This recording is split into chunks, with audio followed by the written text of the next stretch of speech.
Hi friends, இந்த மாதிரி மட்டை எல்லாம் வெட்டியாச்சு. இப்போ மொன துண்டு தொங்க விட போகிறோம். எப்படி தொங்க விடுறோம் பார்த்துங்க. ஏன்னா கீழே அப்படியே போட்டோம்னா அடுத்த விட்டு காமன் சோறுன்னு அடித்து உடச்சி எரிஞ்சிடும். இது தொங்க விடுறதுனால இந்த சேஃப்டி எதுலேயும் படாமல் எப்படி தொங்குது மட்டும் பாருங்கள் ஃப்ரெண்ட்ஸ்.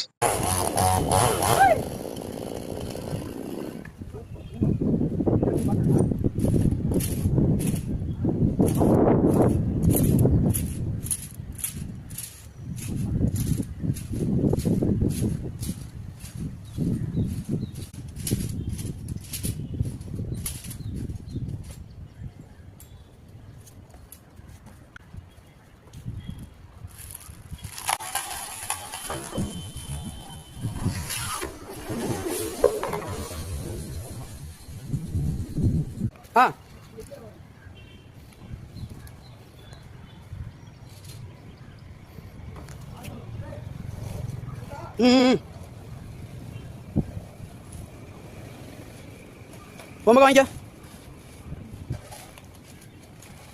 பார்த்து